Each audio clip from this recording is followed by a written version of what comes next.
ये संविधान या संवैधानिक संस्थाएं तभी तक जीवित है जब आम लोग, नागरिक का उस पर विश्वास। आरजेडी का आरोप है कि जब साउथ के कुछ स्टेट्स, तेलंगाना हो गए, वाईएसआरसीपी ने ऐसा कुछ योजना लाया था जिसकी अभी मुझे जानकारी नहीं है, मैं अभी पढ़ नहीं पाया हूँ उसके बारे में, लेकिन उनका कहना है कि वाईएसआरसीपी ने ऐसा योजना लाया था तो उसको चुनाव आयोग के द्वारा रोक दिया गया था। नहीं, ये बिल्कुल सही है, उनका आरोप एकदम सही है। राजस्थान में योजना पहले से चल रही थी, इलेक्शन के दरमियान रोक दिया गया।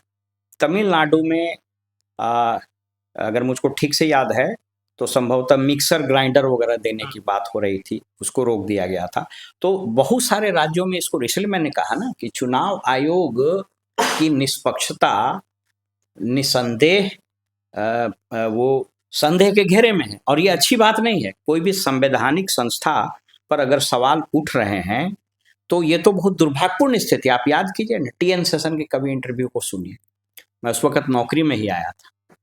टीएन सेशन ने स्पष्ट रूप से कहा था कि I am not chief election commissioner of government of India, I am chief election commissioner of India and answerable to the president and to the parliament in larger sense.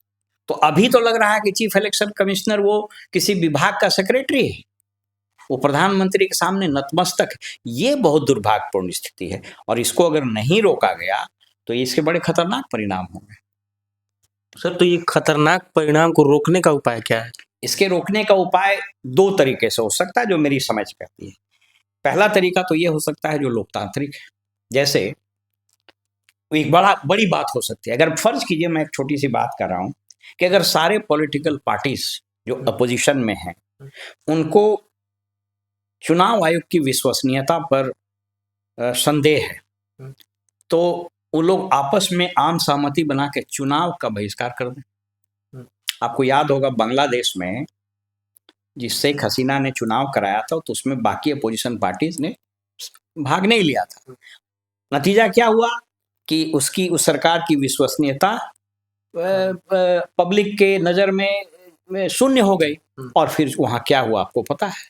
तो पहला तो ये हो सकता है कि पॉलिटिकल पार्टी जो opposition में है ये सब लोग एक फ्रंट पर आए, बात करें और कहें कि जब तक चुनाव आयोग में नियुक्ति की प्रक्रिया को ठीक नहीं किया जाएगा और चुनाव आयोग शुद्ध होकर नहीं निकलेगा, हम लोग चुनाव भाग नहीं लेंगे। पहला तो ये स्टेप हो सकता है। दूसरा तरीका वैधानिक ये हो सकता है कि सुप्रीम कोर्ट इसमें हस्तक्षेप करे, कोई इसमें पीआईएल दायर करे। और आपको एक बताते चले, मॉडल कोड ऑफ कंडक्ट क्या है।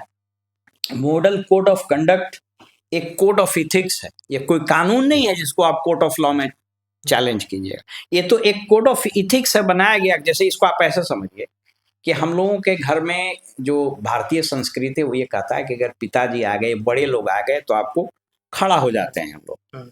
तो ये कोई कानून में तो नहीं है कि हम बैठे रहेंगे तो हमको केस हो जाएगा, लेकिन ये कोड ऑफ इथिक्स है। ठीक उसी प्रकार से ये मॉडल कोड ऑफ कंडक्ट जो है ये कोड ऑफ इथिक्स है। अब समय आ गया है कि इस कोड ऑफ इथिक्स को या मॉडल कोड ऑफ कंडक्ट का एक कानून ही बन जाए। मुझको याद है मैं किसी सेमिनार में मैंने कहा था कि the time has come to codify the model code of conduct. तो इसमें सुप्रीम कोर्ट को हस्तक्षेप कर सकती है, उस पर पीआईएल दाखिल हो सकता है। या अब तो दिक्कत ये हो रहा है कि कुछ लोग यह भी कर रहे हैं कि साहब कोर्ट में भी हम लोग जाते हैं तो विपक्षी बात नहीं सुनी जाती है। तो ये कुल मिला जुला करके ये जो माहौल है ये ठीक नहीं है, क्योंकि इसको आप ऐसे समझिए, संविधान या संवैधानिक संस्थाएं तभी तक जीवित है जब आम लोग, नागरिक का उस पर विश्वास